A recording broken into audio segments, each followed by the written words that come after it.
One of the really important things that I do is when I've prepared my bits of wood to start the cooking on the Cowboy Wok, is I cover that with some wood in case it rains overnight or rains between now and when I cook. So I'm out again cleaning the wok. This is just Vim. So let me know what you think about that. I'm using just a bit of Vim on the powder cleaner on the wok to get it clean. Let me know if you've ever cooked on a Cowboy Wok before.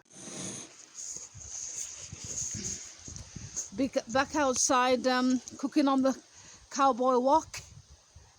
We've had 2 weeks where the weather's been a bit different, so we couldn't do it. So here I am again, Virtuous Mountain Woman. The fire's going. It's a bit slow, but it's very windy here, so hopefully it'll pick up soon. This is a Scrub Daddy scrubbing that I'm using, and I'm just going to put a tiny bit of washing up liquid on it.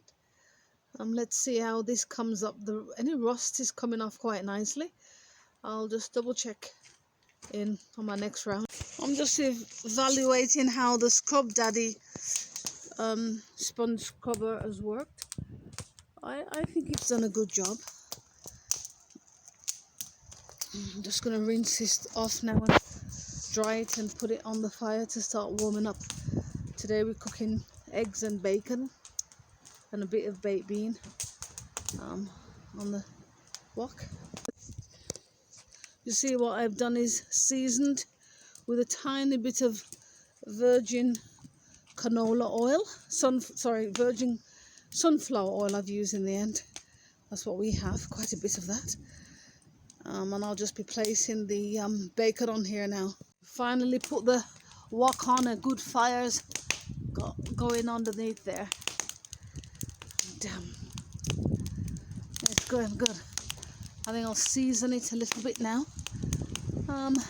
Tiny little bit of seasoning with a bit of olive oil. But you can do either olive oil or canola oil. It doesn't really matter at this point. Just a tiny bit of oil on there to season it. Then I'll be putting the bacon on there. Okay, so the bacon's frying away there, and I will wait for that to do a little while before I do the eggs. So one of the greatest benefits I believe to be using the Cowboy Wok is that it's such a heavy metal that things don't really burn. Things fry down really, really well. So in a way, it's like using a really large cast iron vessel outside. Very windy. The wind has just come down. So I think, as you can see underneath there, the fire's gone really, really well, but I can be adding a bit more kindling and such the like. You can use kindling, you can use bark. There's no limit of what you can really use, really, to keep this fire going. And the other tip I was going to be giving on here is to wait until the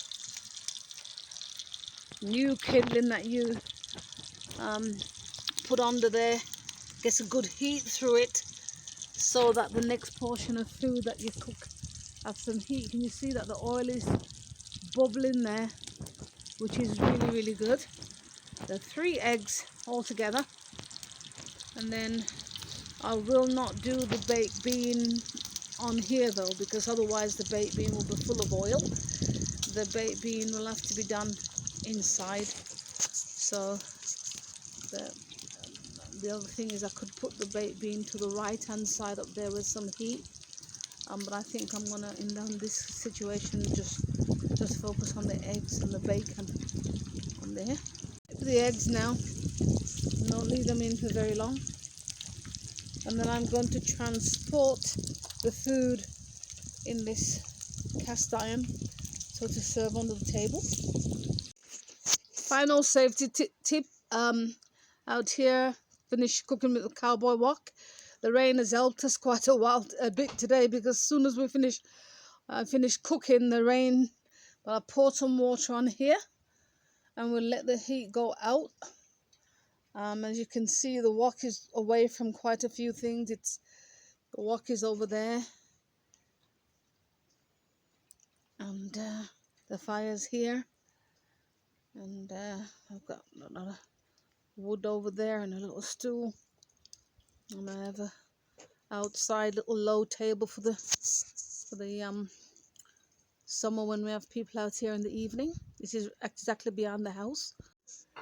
Me and my husband here just feeding on that good food that we've just cooked on the Cowboy Wok.